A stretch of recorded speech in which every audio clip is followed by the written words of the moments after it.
All right. Hi, welcome everyone. I am Ksenia Samarskaya. I'm the managing director here at the Type Directors Club, and we're currently running our TDC69 competition for everything typography, lettering, and type design. And if you're here, I would encourage you to enter the competition. We already know that you have great taste because you're joining us here today. And not only is it a great way to get in front of your peers and colleagues and get some bragging rights, but it really does get your work into the canon of history. Winning works go into our hardcover annual distributed worldwide and are asked to join as part of 8 global traveling exhibits. This year for the competition, we have 18 incredible jurors across typography, lettering, and type design, taking the widest definition of those terms. And here today, you're going to be able to hear and see work from 3 of them. So now I'll step out of the way and I'll let them introduce themselves and their work. Yeah. Hi, everyone. I'm Hussein Alazaat, and good evening. It's 7 p.m. in Amman. I'm speaking from my studio in Amman, Jordan. In West Asia, and I'm going to share my screen to tell you more about me and what I do. Okay, so yeah, just excuse me.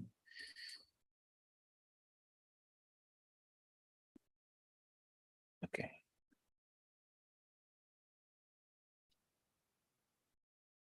Okay, I hope you can see it. And yeah, so salam means peace, and this is how we greet each other in Arabia. And it's really an honor for me to be like an Arab person in this prestigious community, Type Directors Club. And talk about myself, I am a multidisciplinary designer and calligraphy artist, and my work in type and art and the design revolve around the letters. So my inspirations, I will start with my inspirations when I was a little child. I grew up reading this a kids magazine that was very famous in Arabia in the 80s and 90s, and in this magazine we had a great exposure to talk about Arab design and Arab art, especially in the crafts and the books for children. So the children literature, I also opened my eyes looking at these beautiful examples done by different artists, and you can see the lettering and the titles of each one. So in this particular practice, we can see how artists used the covers for children books as a medium to express themselves and to come up with experimental lettering many times.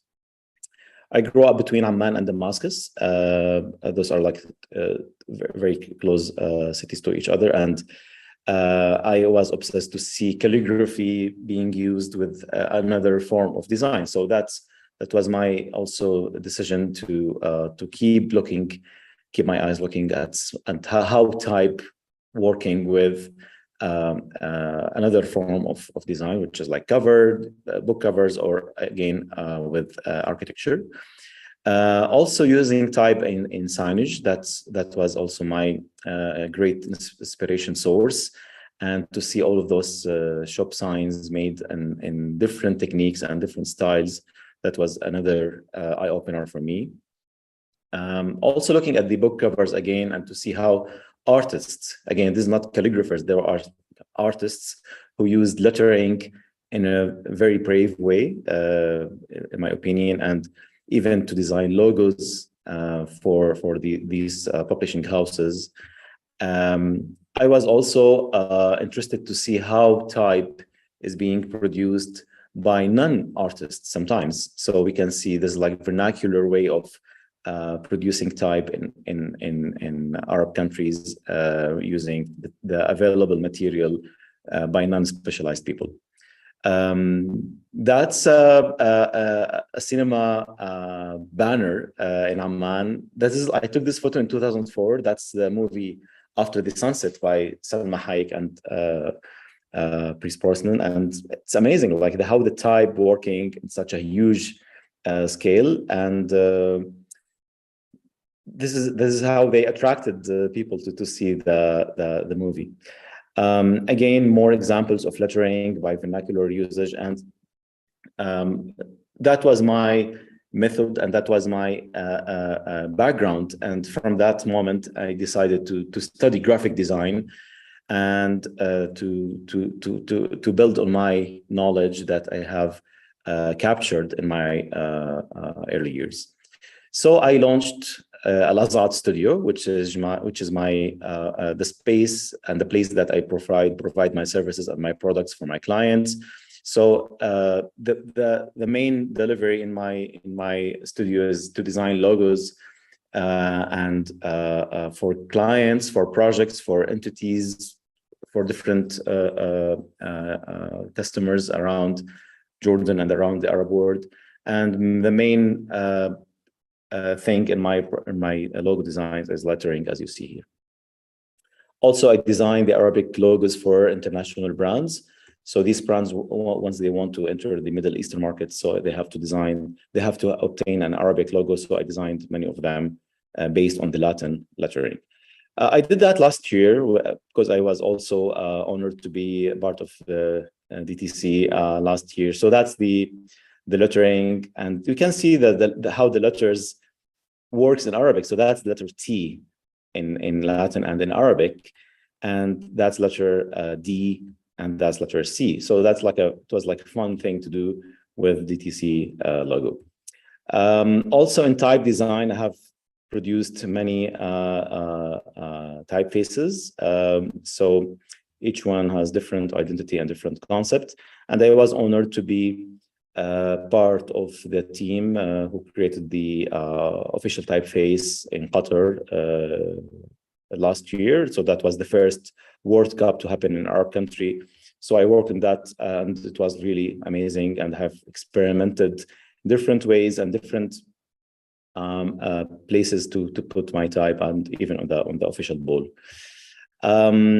Also from the services that I design from my studio to design posters and lettering. And the main thing happened like a few weeks ago, which is the official banknotes of Jordan. And I had also this extremely privilege to design the lettering. And that's the lettering was based on also an ancient type scripts, calligraphic scripts, and I developed them to be working well on the Jordanian banknotes.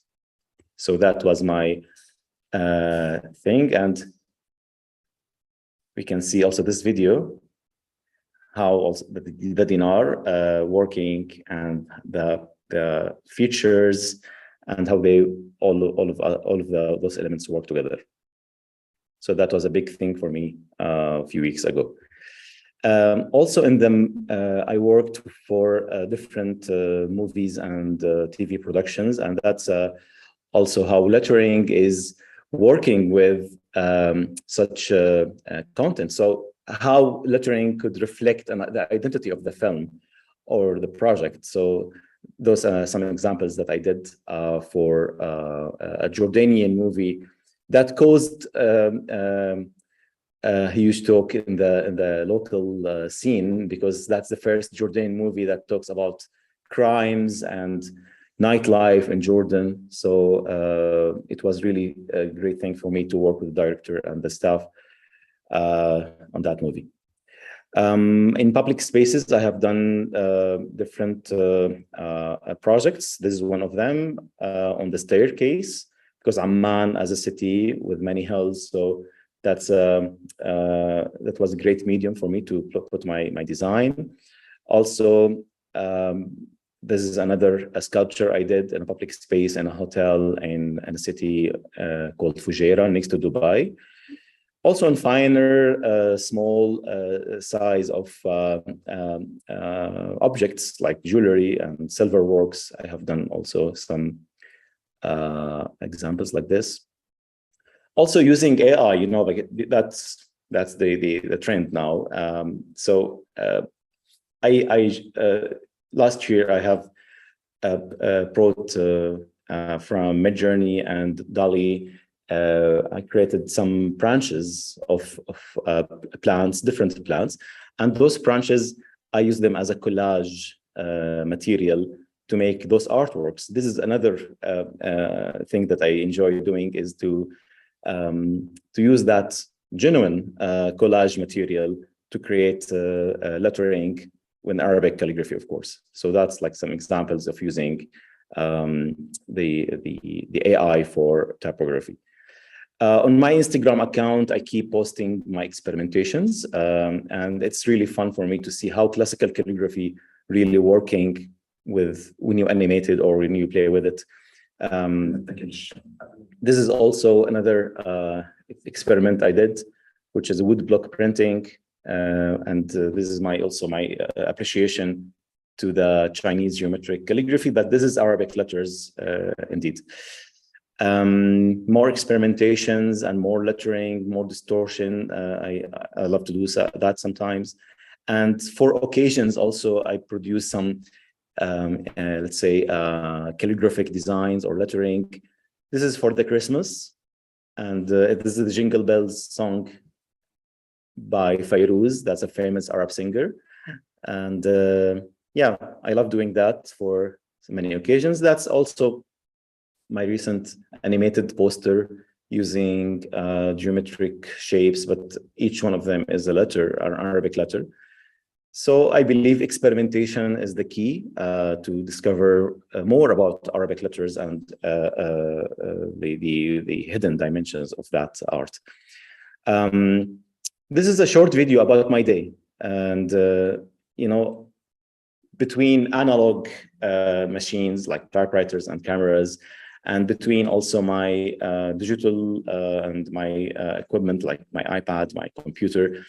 So that's also between museums and archaeological sites, because I love collecting and studying the ancient usage of calligraphy and lettering in coins, for example. That's a very good example about how letters are being used. Inscriptions on the rocks, again on the stones. Of course, my library of books and resources. That's another important thing for me. So that's a day in my studio. The results of my research sometimes being exhibited as installation. That's my installation last year, 2 years ago in Saudi Arabia. It's about the evolution of Arabic letters.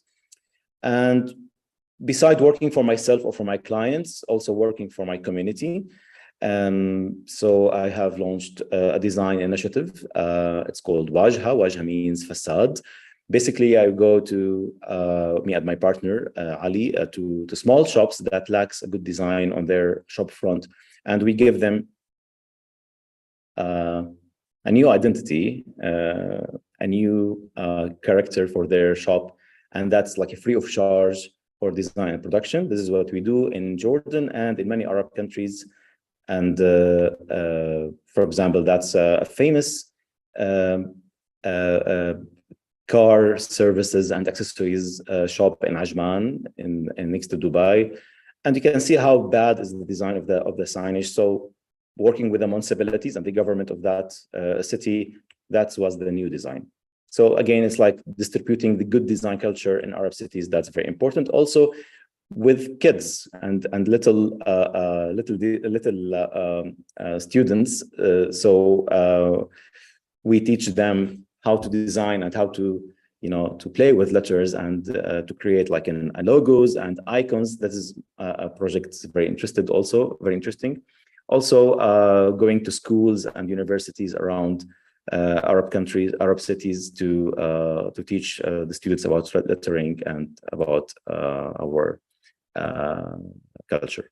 So al-harf this is my main project. It's called alharf.com. Alharf means the letter, actually, in Arabic. And Al-Harf is the cultural and the physical space that I'm talking from now, which is hosting my studio. And it is also the website, which where I merchandise my products and I promote my services. So at Al-Harf, it's a really cute venue, and I host people from all over the world to teach them about the Arabic calligraphy techniques and styles. At the same time, I let them to experiment and to learn and to carry an information about our lettering and our history of letters with them. This is my cat standing over the wall. I designed the wall of my studio, and yeah, as you see, some of the results of the teaching comes as a graffiti. So I love doing that, like with the students, after experimenting with letters, so now they can cut them and make them as stencils and spray them out on the walls.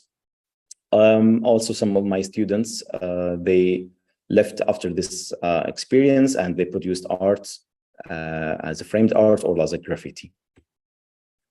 So yeah, it's a great place to exchange information and exchange cultures. And it's Al-Harf House is a place in Amman is offering these services. The archive is a very important thing in my studio, and it's named after as the Beautiful Books Trove, where I host my collection of books and prints, and on Instagram, I keep posting and the important ones. It's like a curation of this important material, and like it's a gallery of illustrations and typography. It's a great source of how good bookmaking happened in Arabia in the past. Also, I open my space many times for visitors to access the archive, and also I host students and researchers, and I help them in their research about in any topic they want.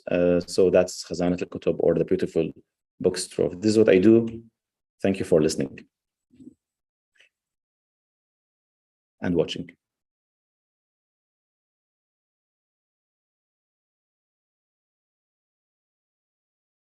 Okay. I should stop the sharing.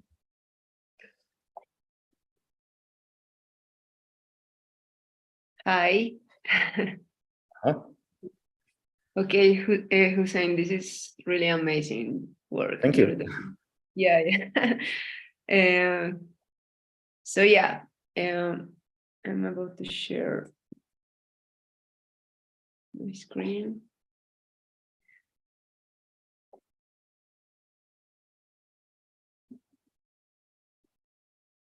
I'm doing it now. Mm-hmm.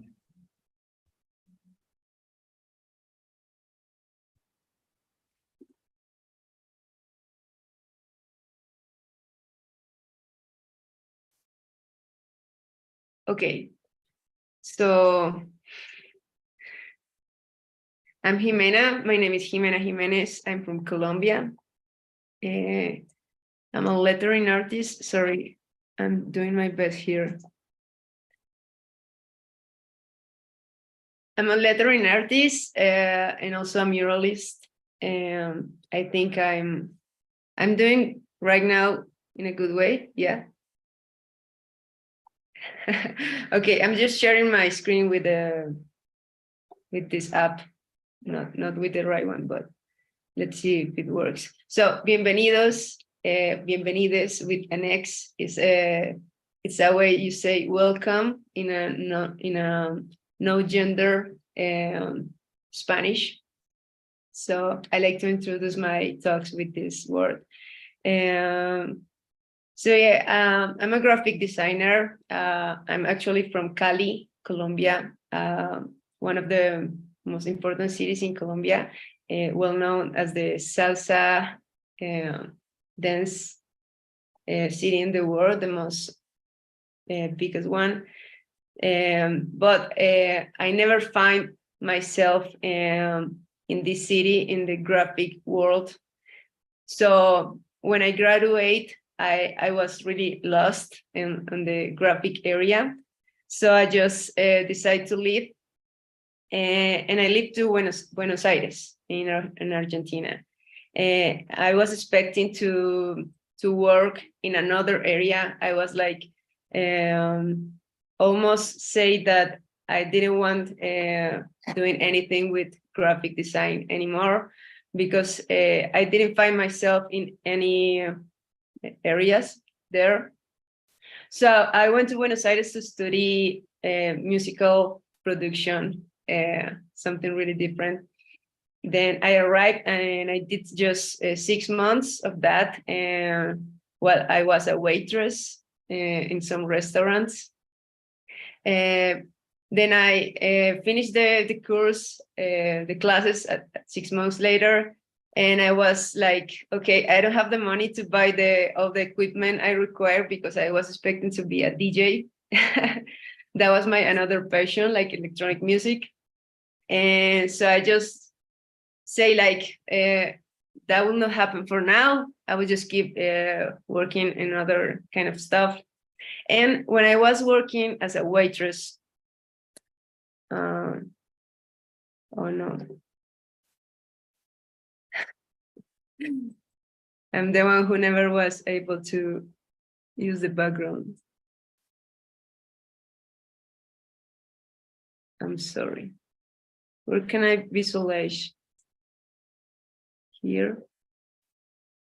To share the screen.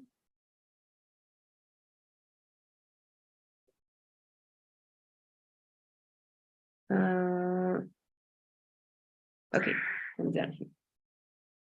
Now.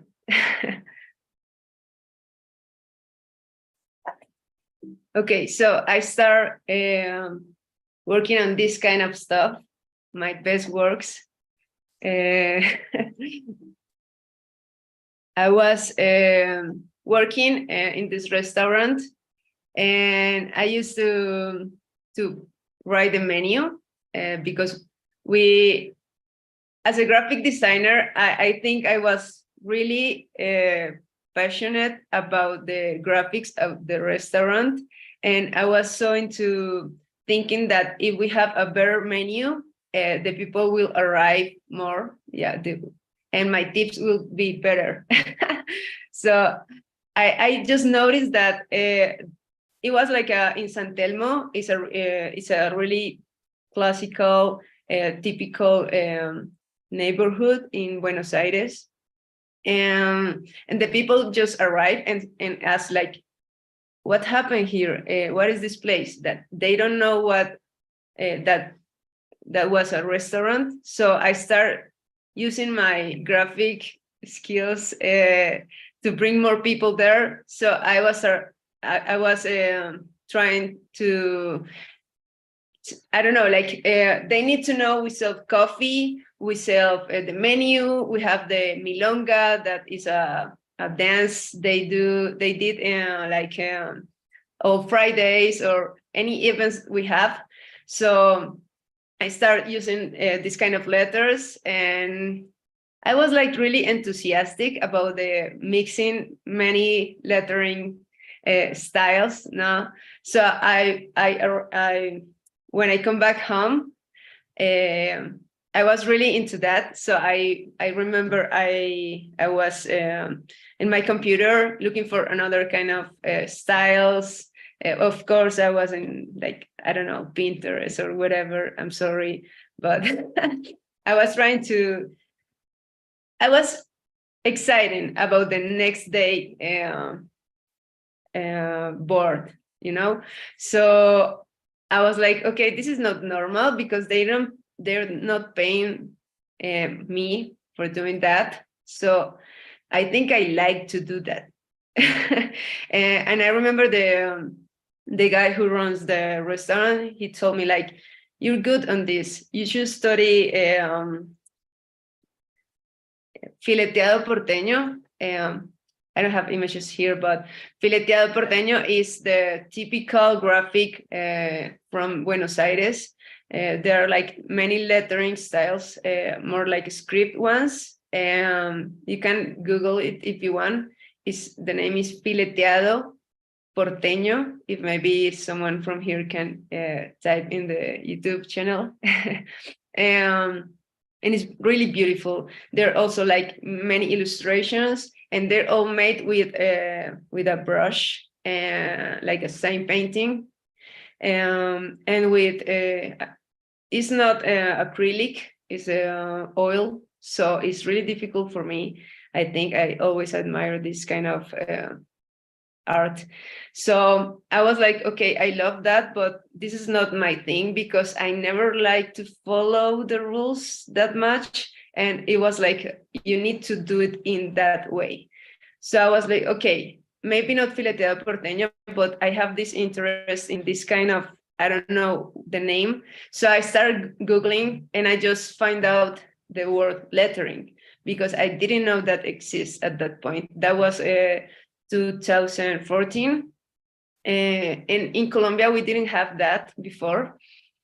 So I was lucky enough to find out about the lettering when I was in Buenos Aires, because they had a school called Espacio Virgen, like it's Virgin Space. Espacio Virgen, they had many courses, many classes around calligraphy, typography, lettering. So I was like, whoa, I really want to study this. I don't know if I can do something with this, but I want to learn, you know. I wasn't expecting anything about it. I was just getting excited about learning something new.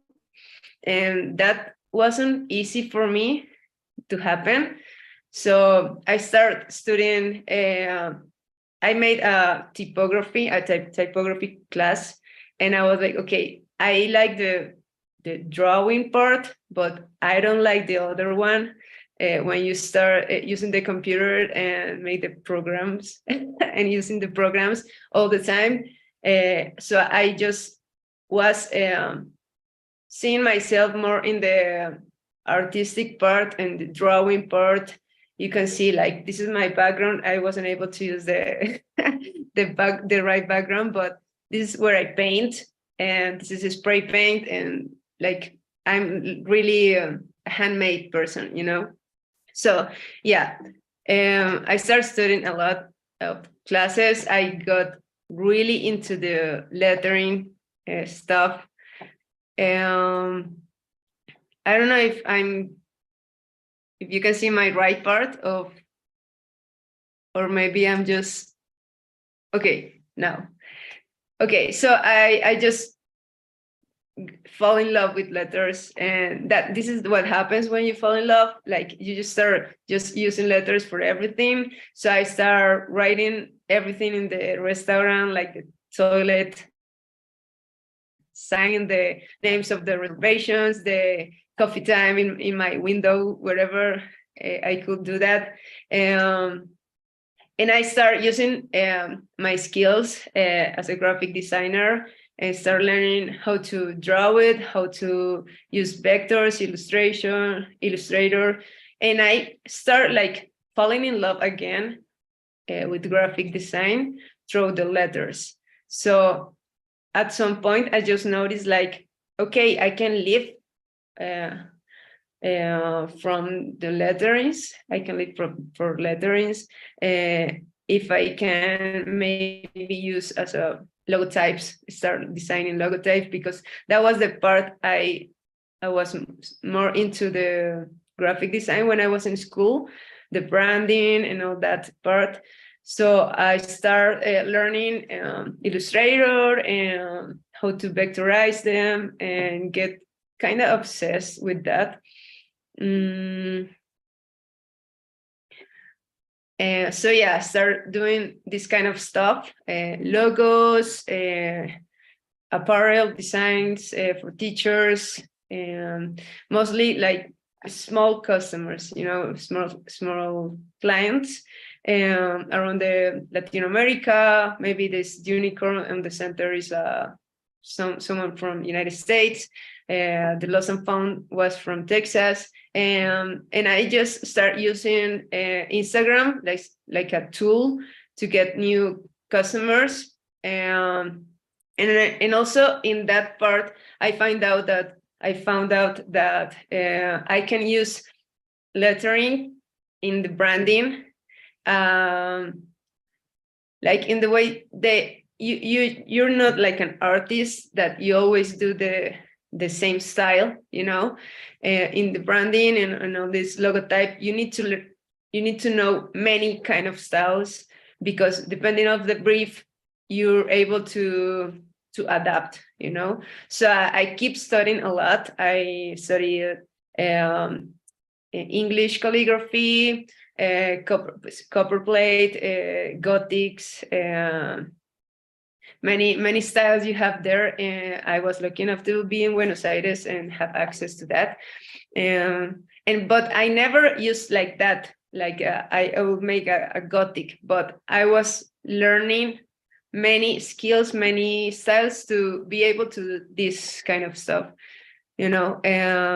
So I was so into these experimentations. I always keep drawing a lot, and not having enough money, like for 5 years in Buenos Aires. That was really difficult, but I was so passionate about it. And I remember my ex-wife, she told me like I should get another job because this was really hard.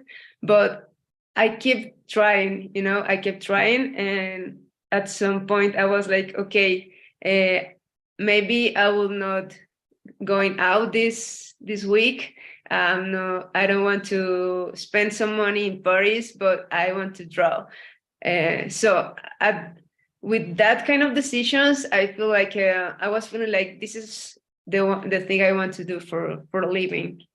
So this is some kind of works. That was like a really hard 5 years in Buenos Aires. Then I just come back to Bogota, to Colombia. My city is Cali, but this time I arrived to Bogota, is the capital, and I start having more clients. I also had this project from Pride. That was 2018. I was contacted by an agency from the United States. I think they were from Austin, and they contacted me to make a letter, to draw a letter, to write this Pride, and they wanted to print this prints, these posters of each letter, and they wanted to give around the New York and San Francisco Prides in that year. So I started notice also that each time I was more myself in social media as a queer person, I started getting more work in my area, in my community. So the time I did this work from Facebook, that was from Analog Lab. I think I'm not sure if they still works, but that was an area of Facebook that when they make like art, they invite artists to collaborate, and they make like a lot of print stuff. So yeah, that was a apparel stuff here. Also, this is Orgullo, is pride in Spanish. That was a local brand from Argentina that contacted me to make these pins. Then I started exploring a lot my style, and I started getting more confidence about myself. I think I wasn't that into the work with big brands and all that, but I think it was more like a personal journey for myself and always be like that. I'm more into explore and to learn the rules, to then start asking questions about that. So I started exploring some stuff like this, for example, and to break the scripts. This says this is the woman's bathroom. It's something like that the people always says to me when I get into the public bathroom, because they always thought I'm a man. So I start getting like, okay, let's use this, and I print this in a mirror. I don't have the photos yet. It's really difficult to take that photos, but it was really fun to work with this. That was for an exhibition, and we printed this in screen print, and it looks like they just punch in the mirror, because it feels annoying all the time hear that. So I start just finding that I was at some point more I was feeling more an artist than as a graphic designer, because I start feeling like I was more into my personal journey than into the client brief, So I started doing this kind of stuff, messages. I have a lot, quotes all the time in my phone. Many stuff I like to say to the world. This is Cali, is the name of my city. I draw this 2 years ago, 3 years ago, when we have many, like a riot here in Colombia because of our government, and my city was the most affected about that. And that was a really 1 or 2 years, hard 1 or 2 years. So I made this, and the people love the graphic and start using. So I give it them from free. This is doing hacerlo mal hasta que salga bien. It's like do it bad first until you get it right, something like that.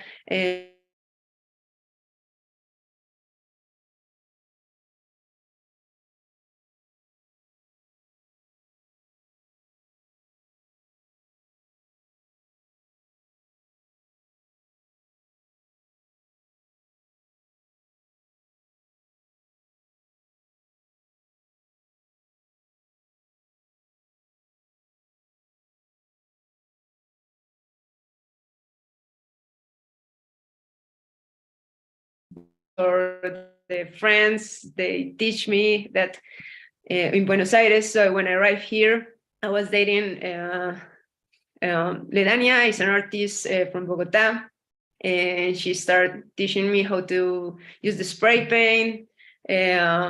Also a friend called Ambi, and she's a graffiti artist from here too. And they both teach me a lot. So I start exploring the spray paint as a new tool. That was really frustrating at the first time, because I was used at that point to be good in something, and it was really frustrating when I was like trying to make a good A, for example, but the tool was really hard for me. So I tried to use the spray paint and make the A, and it was like, oh no, the spacing is really bad, but I can't. So I used Ledania or Ambi, and I was like, please correct me. Please do this line better, because I'm not able to do that with my tool, with my hand, but I know it's not well balanced. Like I was like, but I learned with the time, like when you paint murals, you're not able to do that in the same way as a paper, So that was really like a big exercise for me, like as a mental exercise to just chill more, So I start this process to being bad at something again, just because I wanted so badly, So I started making this kind of stuff. Todes is like you say, everyone. but in Spanish you use the E. Normally it will be todos with an O, but you use the E as a gender neutral. So I start using my message as a queer person too.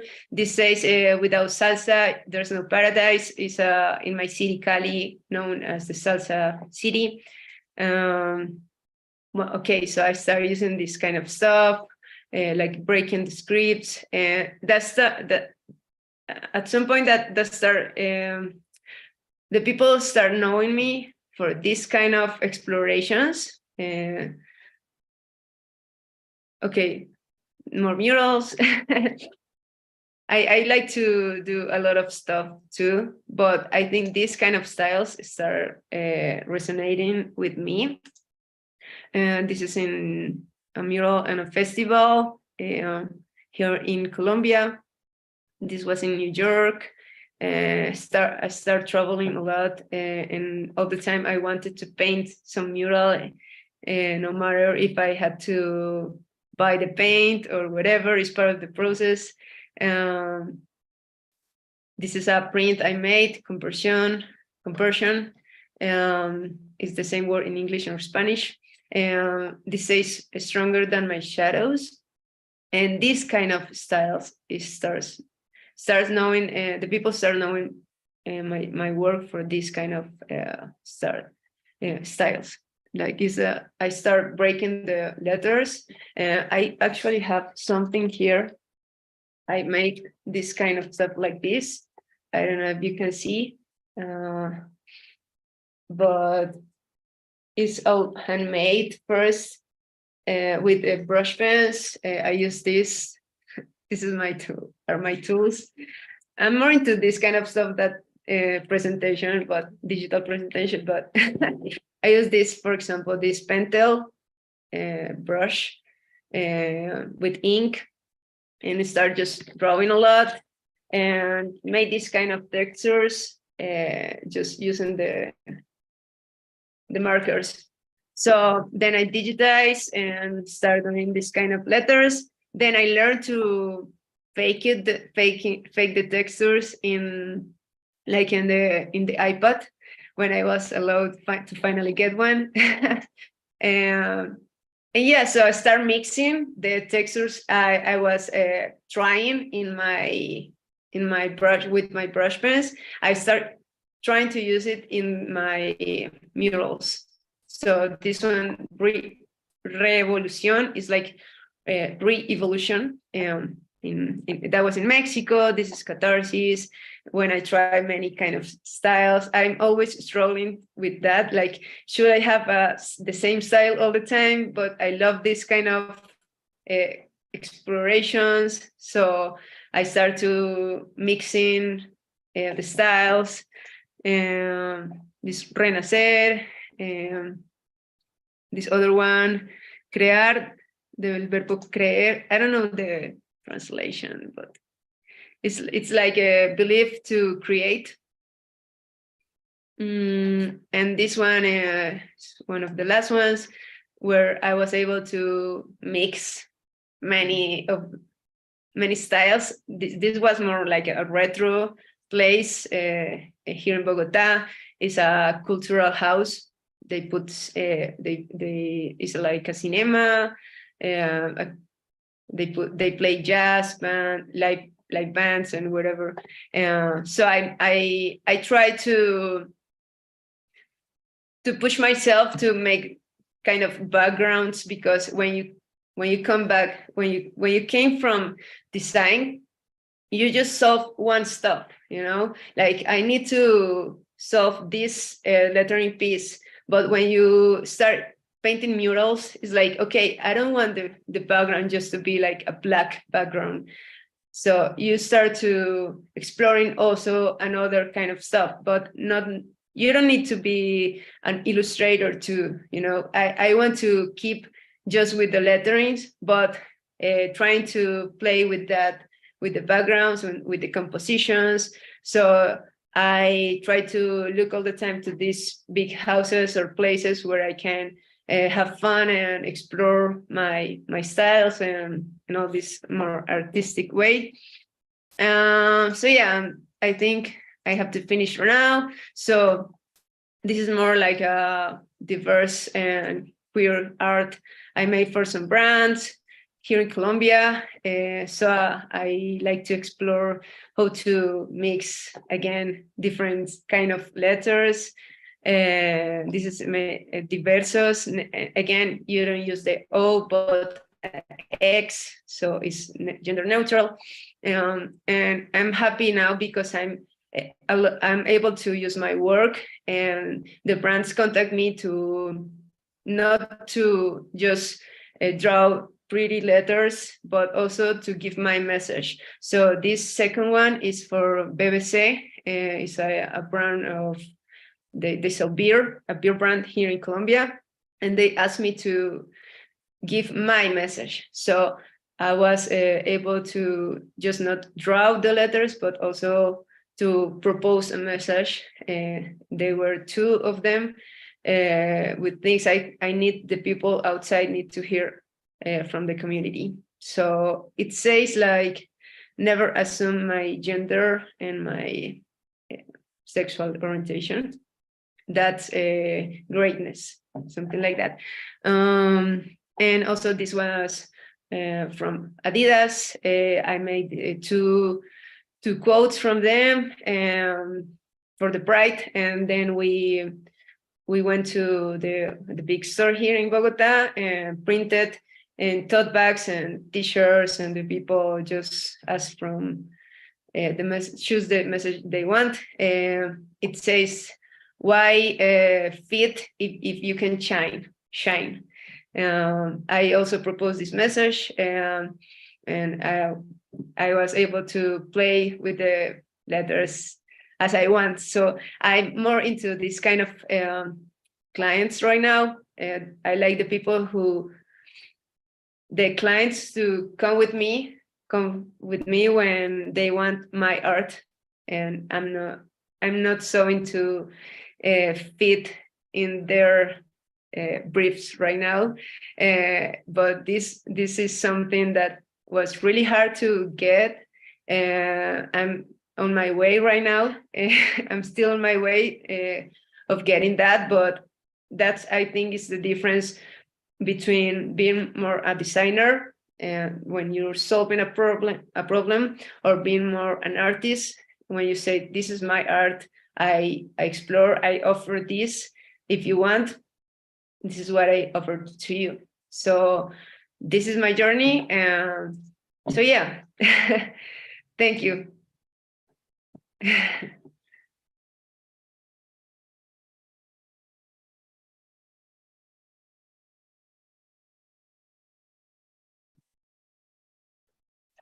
Boom. Hey, everyone. Hope you're all doing good. I'm the last speaker, so I'm gonna just share my screen quick.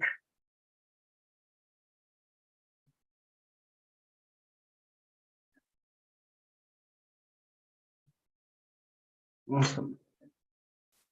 So, hi everyone. My name is Huston Wilson, also known as Hust. I'm a self-lettering artist, self-taught lettering artist, and graphic designer. I have been drawing since the age of 6 years old, and I don't think I've looked back, especially on drawing itself, but in 2013 is when I actually fell in love with lettering and typography.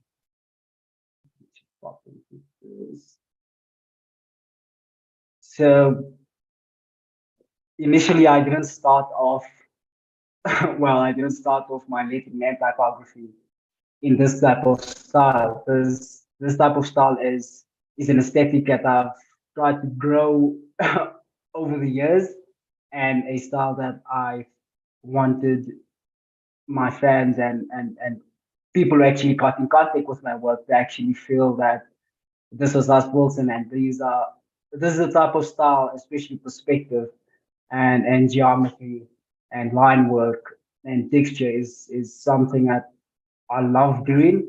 I love drawing. I grew up actually designing using a lot of texture a lot of line work. And as my work started evolving into the style that you see now on the screen, is I I didn't get to this point immediately. This has took me for about 10 years when I started in 2013. So I'm gonna pop up the screen actually.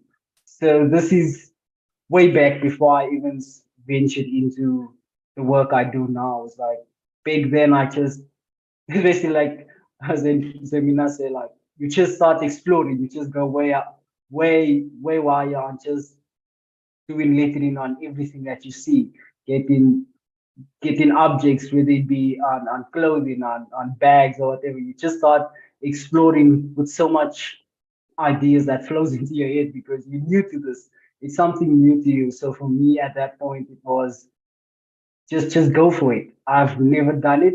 And for me, at that point, 2013 was, I think, a life-changing point for myself. My daughter was about 1 year old, which was born 2020. And for me, in that time, I think I was actually searching for, like an actual breakthrough, knowing that I've been drawing like for so many years. I didn't actually study for this.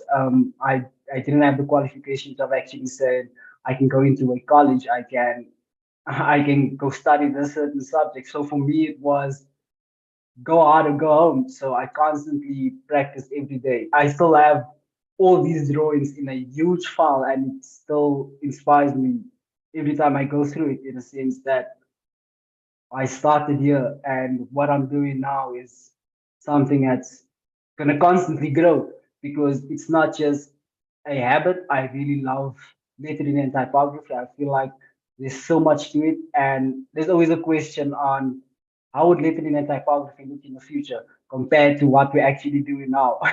And I always have this idea on the work that I currently do, and this will be on perspective and texture and line work. So for me, over the years was it was like I wouldn't say I put myself under pressure to actually get where I am. I felt like I've been craving for something new. I've been craving for new ideas and new change in lettering and typography, and seeing something that will last or be seen in the next 30, 40 years, and something that still attracts your eye. So for me, I started going more simple.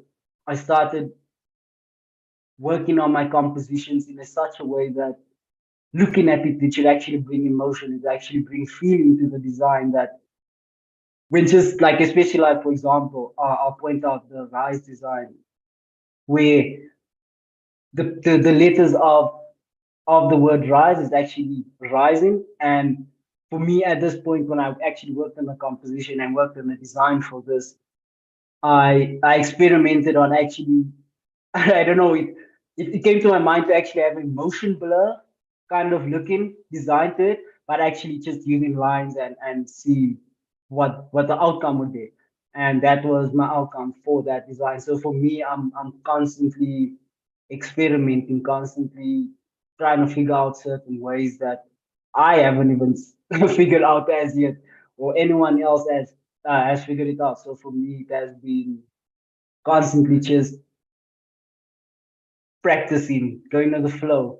And for me, like I think 3 years, 2 years back, I started really venturing into type design as well. So I started bringing that lettering technique and skill into my typography, where I would rather draw each and every letter, where I feel I have more control over the letters, where I'm not just jumping into software and expecting certain certain ink traps and certain counters to work the way it's supposed to be working while I'm actually sketching it out. I feel more comfortable knowing that I have control over these letters before I actually digitize them. So I think of letters. Yeah. So for me, I started going more into 3D lettering. So compared to your standard type of lettering, I enjoy 3D lettering instead of using software. I feel like I do have more control. I do have more control over my lighting, over my texture, over my shadows. And it just feels like me. Like over the years, I didn't get to this point, but last year as I constantly just grew into the style and just went to the flow, it felt more like who I am as a person. So that was one of those sketches that I did. And then this was part of a sketch I did for Disney. So normally I try and explore as much. This was like one of almost 50 options that I think we worked on. And normally is I break down every part of a letter, making sure that negative space composition feels well done and not feel like an amateur done it. And that was something I grew up with, especially going into the design scene, not being a person who actually studied and not having the qualifications for it. I had to constantly have that belief and that faith in myself to know that it's actually possible for me to do what I love doing and actually do it for much more bigger clients such as Adobe. I've done work for Nike, for Hollywood Reporter, LA Times, Microsoft, Instagram, Facebook. There's quite a long list. That's why I didn't actually want to put all those work in there because I feel like every project I've actually worked on feels like a piece that's connected to that certain project where it's unique in a way. And I don't feel like I try to keep the same aesthetic, but I don't try and obviously keep the same type of composition, the same uh, type of, how can I put it, same type of design that when it feels repeated constantly. So for me, it was constantly just getting out of my comfort zone. And I don't know, it was like, I feel like I'm still at the point where I can experiment constantly because I'm self-taught and I don't feel like I have certain rules and certain ways that are keeping me behind from actually learning certain things because I know in graphic design certain stuff are done a certain way. So for me, I didn't know that type of knowledge. I had to I had to go with my gut feeling. I had to go with what I felt was actually right, what I felt was what was comfortable with for me. So as time went on, I think what I do now at this point, enjoying 3D lettering and just exploring more on what perspective can add to letters itself. So this is a constant journey for me and a constant exploration, a constant experimenting with the amount of shapes on letters and how each letter actually connect with each other. So that's for me personally, I just love experimenting. So you go on my Instagram itself, you'll see that I don't like to post the same design or do the same design. I try and really push myself to limits to explore a new composition that I feel adds to the design scene. And I've seen a lot of people actually being inspired by the line work in the extrude of the letters. So this has become a thing in 3D letters where you have a line work to actually give the depth of the extrude. And it's such a subtle effect, but you start seeing this aesthetic that I started creating actually come across more and more into the design scene. And for me, it's not that I would like to take credit for it. It's like I'm inspired by it because knowing that what I'm doing is inspiring other artists out there, and those artists that are actually inspired by me and inspire other artists in the next generation. So it's not really about me. It's more about the growth and the art and the love that we share through the work we do. So that just pops up. So I don't like well personally I don't like speaking more on what I did. I feel like that's in the past. I feel like I'm more excited on what's about to come and what I can do more and what I can learn more from future clients and future projects. And I think that's the exciting part for me, is that every project is a step closer to where I actually need to be, and a step closer to helping other artists in South Africa as well. Awesome. Thank you so much, guys.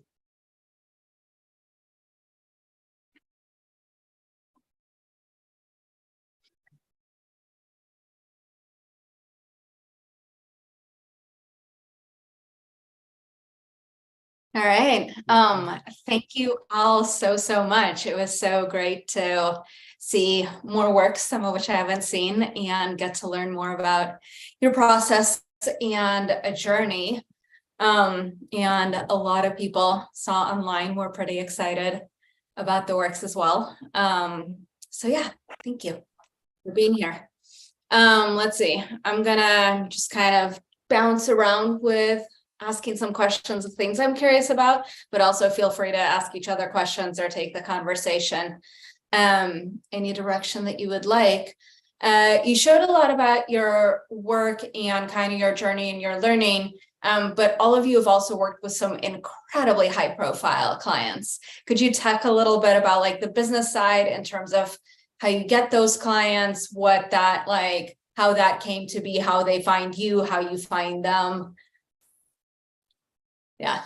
I think I'll jump on that. Normally on my side, it always starts off with me actually doing personal projects, and some clients will actually be inspired by those personal projects, and that will actually turn into projects. So that will be from personal work to emails, from emails. I'm represented by different folk. So I have agents that actually take control of like paperwork and legal stuff on my side.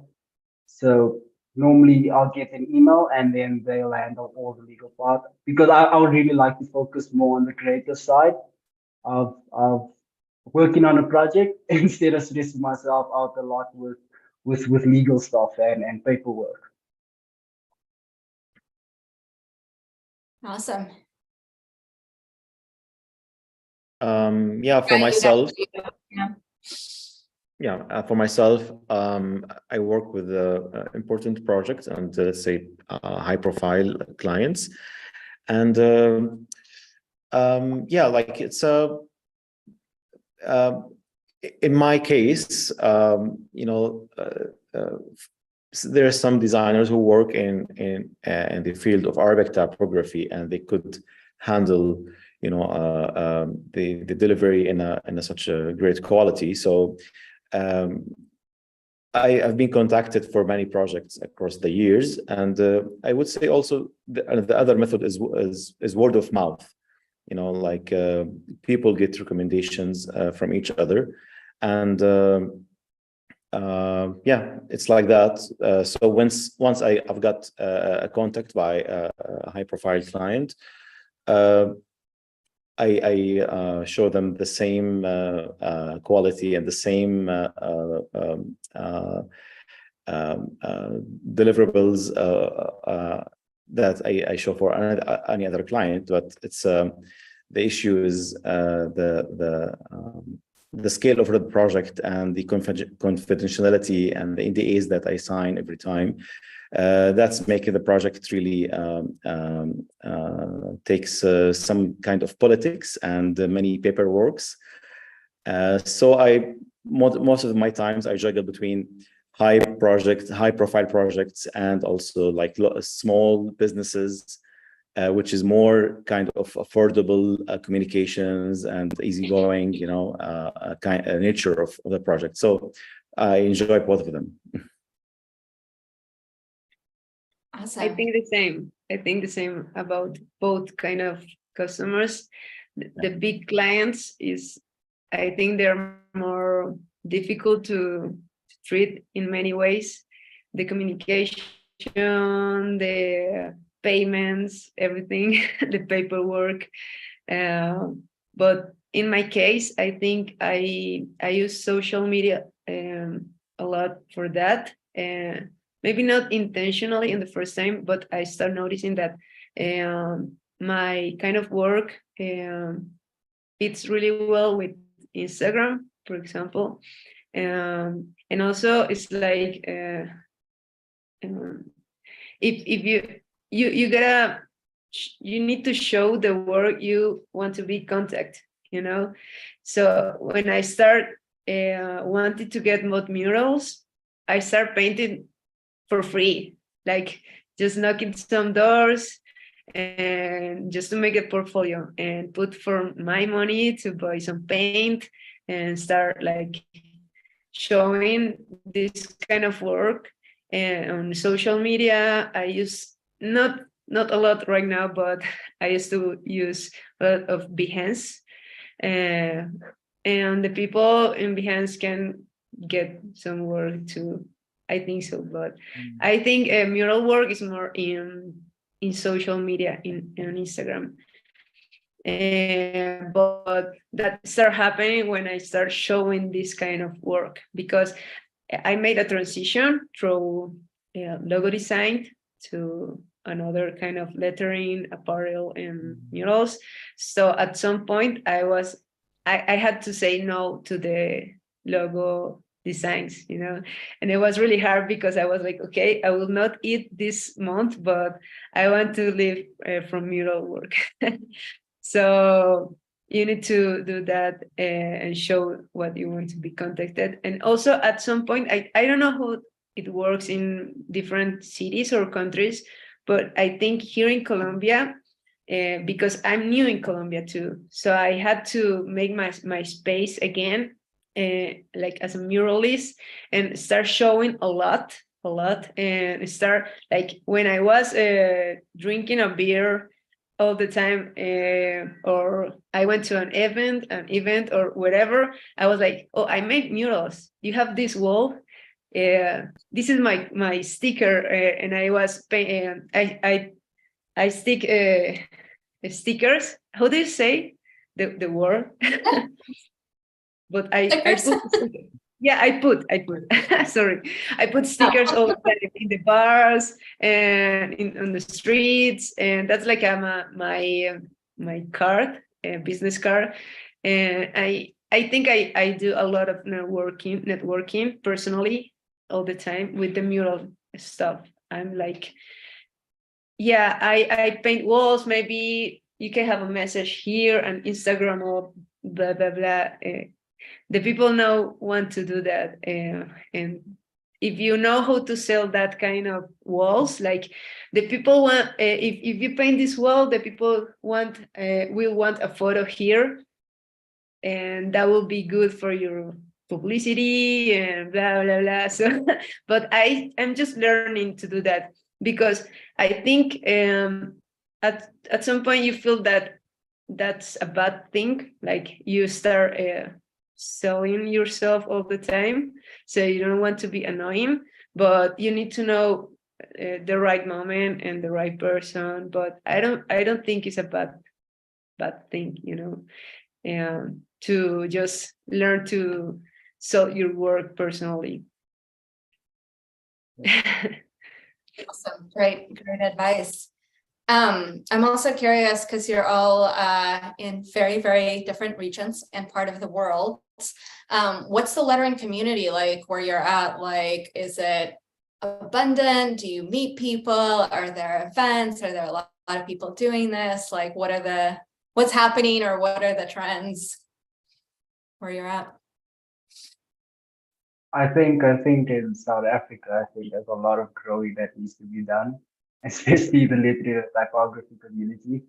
And I don't find it a good coincidence for me to actually be in that type of field in lettering and typography, because I remember the time me actually being part of it and actually wanting someone to mentor me on it. I actually had to go out and start reading a lot, doing my research, going to YouTube, just filling my mind up with knowledge, knowing that I know exactly what I'm doing, and I just feel like I'm drawing letters for the sake of drawing letters, but having an aesthetic to the letters as well.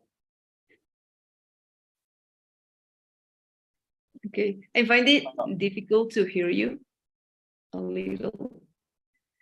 I'm the only one. Can you guys hear me? Now it's better. It was a little quieter, but Yeah, it's the Good earbuds. now. Yeah, the I think earphones. it's the echo. Okay, in my case, I'm based in Jordan, and Jordan is we have a community of designers and artists, of course, but also Jordan is part of the other Arab countries. So it's easy for us to navigate and to go. So if we have an event in Saudi Arabia or in Dubai or in Egypt, for example, in Egypt, we will have an event called Hebrayer. So it's happening in the month of February, and instead of in October, you know, so it's the Arabian version of in Inktober. So the word ink is Hebr in Arabic, and it's happening. It's like an event where designers, I think it's like 180 participants, designers, and I'm invited to this event as a judge, and maybe I have this a lecture. But it's really interesting to see the amount of courage in Arab designers now, you know, to expose themselves and to express themselves, sorry, and to play with letters. And they are, as far as I see, they are aware of what's happening also in the world of lettering trends and design trends, and they are reflecting it in Arabic. And that's a magical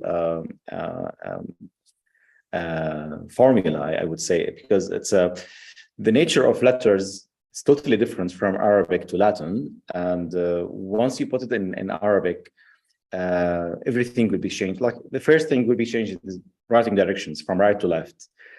We have dots, we have diacritics, we have crazy things happening on the baseline, and this is what makes playing with Arabic letters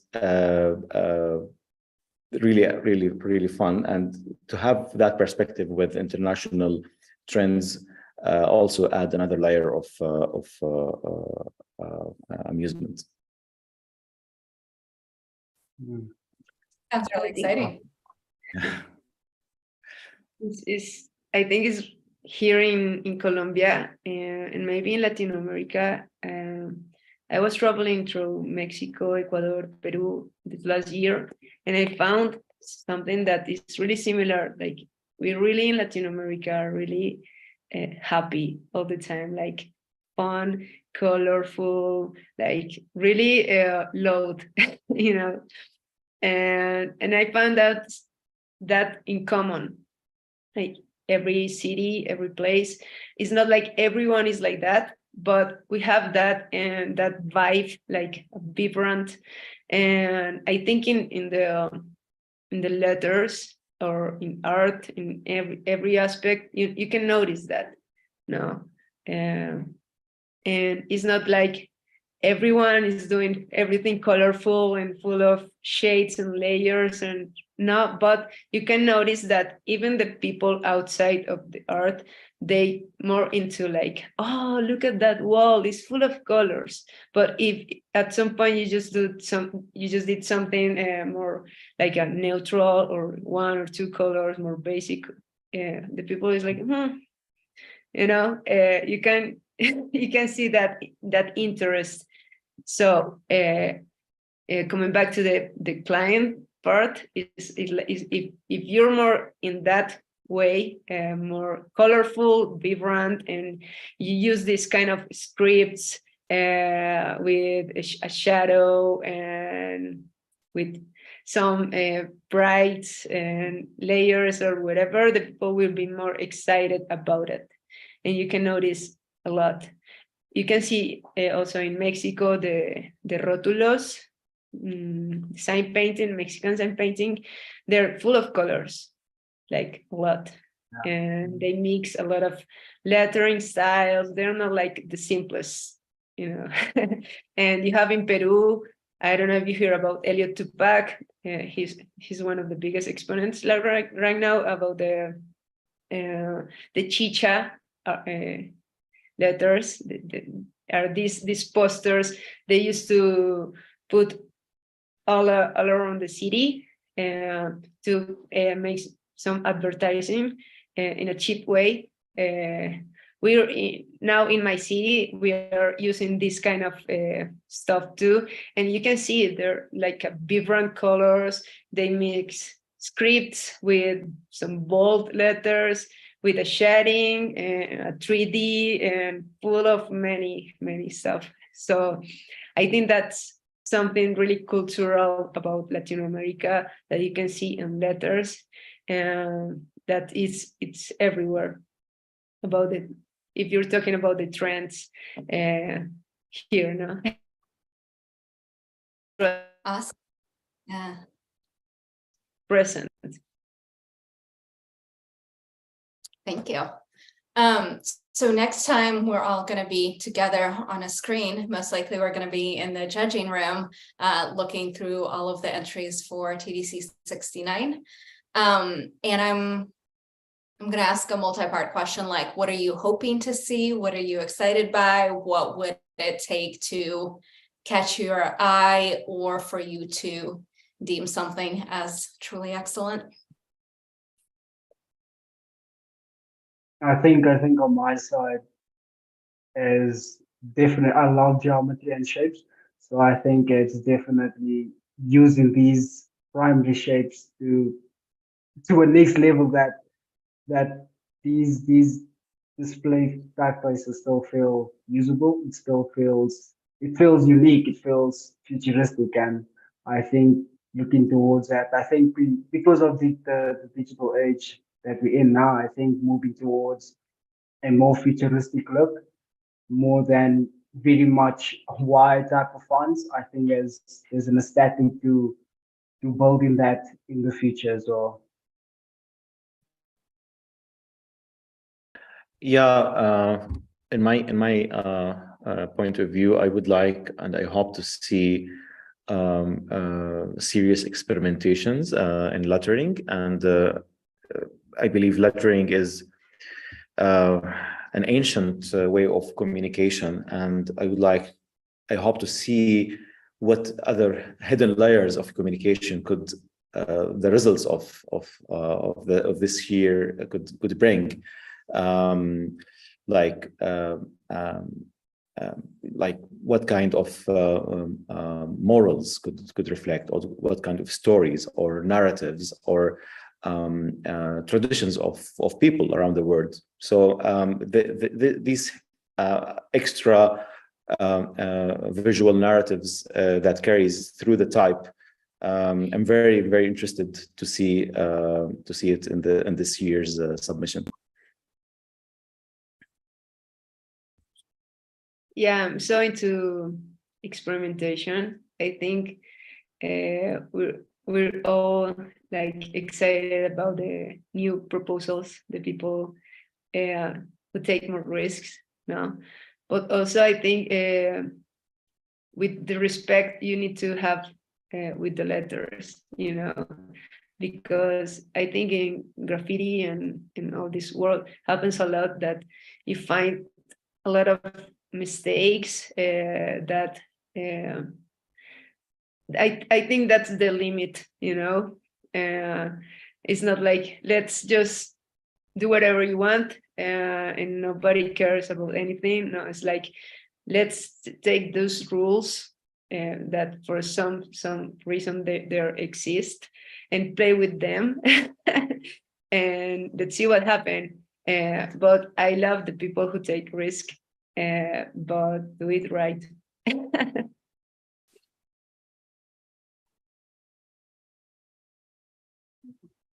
All right, thank you so much.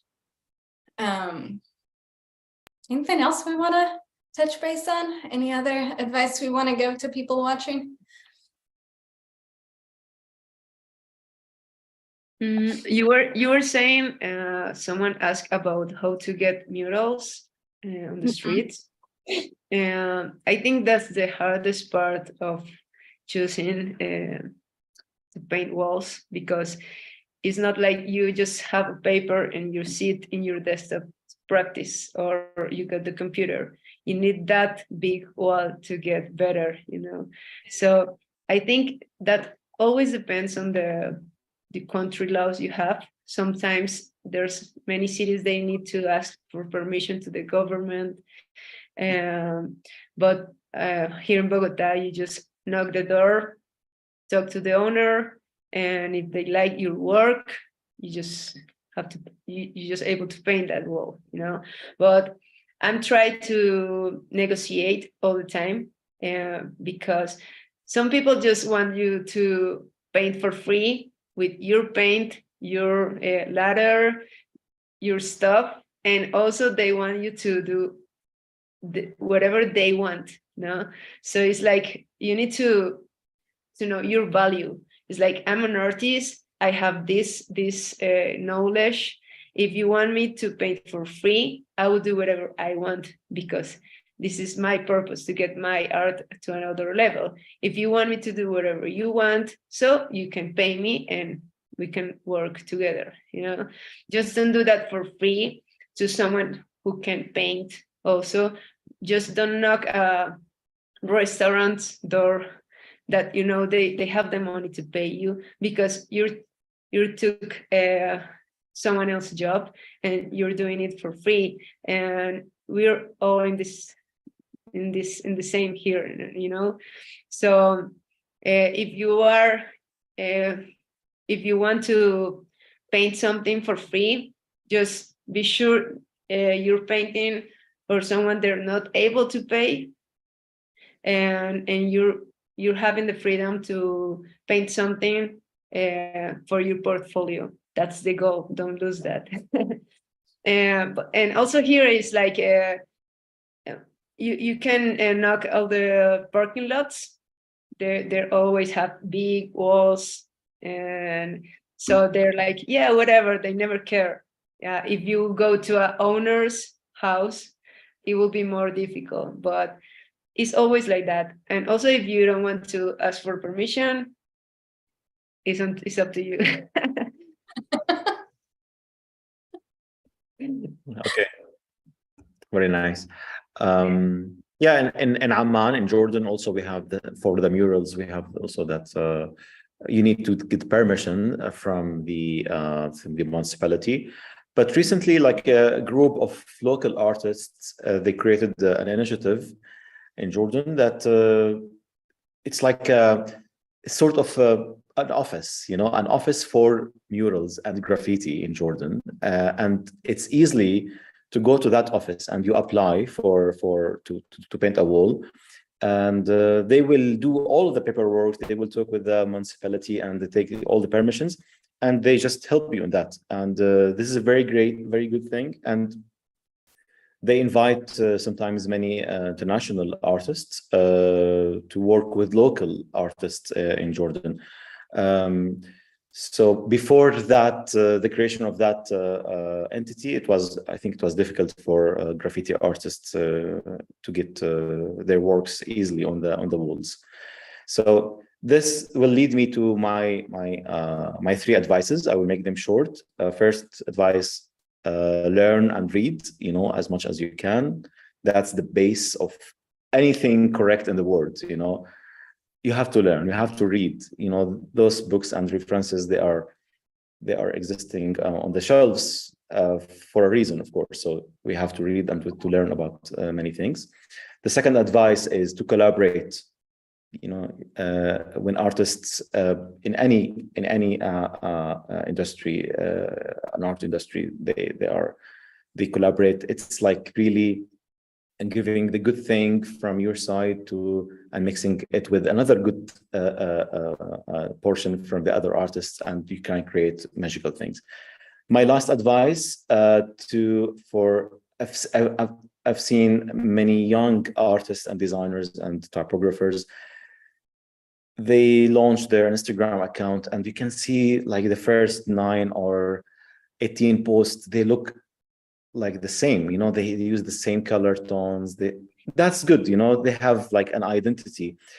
But I'm afraid that they stuck in that kind of style, and they still, you know, in the beginning, and they want to create their fingerprint in art, you know, or in a style. They want to have one style. Guys, you're still young, you know, create many styles, follow other trends, discover an old technique in the past, and do it again in your taste, you know, and don't fear to break the style, you know. Create a new styles, create like a new style every 3 months. It's totally fine, you know, but don't put yourself behind those bars, you know, bars of, I don't want to change my style. This is my style forever. You're still 21. You have a lot to do in your life. That's it. Great, great. Words of wisdom. Yeah. Hust, do you want to add anything to that? I actually agree with Hussein. Like, I also find, especially like using a set of colors or a certain type of designs. Like, I find myself can't stick into a certain aesthetic, knowing that the letters should constantly stay like this or constantly have this shape. It's like I find myself wanting to get out of that and experiment more on the shapes from the letters and see how these letters actually connect together instead of just constantly repeating that same design. You're not really learning from it. It's like get out of that comfort zone and then put yourself into a zone where you feel uncomfortable to actually experiment on different types of styles, different types of letters. Where I find myself, I love fat face letters and sans serifs, including script as well. So for me at this point, my Instagram consists more of that type of three styles instead of just working on sans serif constantly. So it's constantly just breaking out of that as well. It's true. Can I add something about this Absolutely. social media thing? Because I struggle a lot with that all the time. Because I started with Instagram and then I start noticing that I don't want Instagram to lead my way, my journey, you know? So I'm going out all the time. Like, I don't care about Instagram anymore. I don't care about the likes. And that was really hard to get this, to get there. But when that happened to me, I started being more like unique in my style because I was trying to fit all the time in the trends in the Instagram algorithm and whatever. So just not think about Instagram and about social media when you're working, just yourself with the paper or your brief or whatever. But I think Instagram is a tool for designer. It's not that you need to work for Instagram. That doesn't make sense for me. And just, it's so curious that you say that go slowly, take your time, because this quote I was writing here, it says like, voy lento porque voy lejos. And in Spanish means like, I'm going slowly because I'm going far. So I just wanted to tell you that. I was working on that also. And I wrote this like when I was just starting, and I set myself this quote like, I don't have to rush, you know.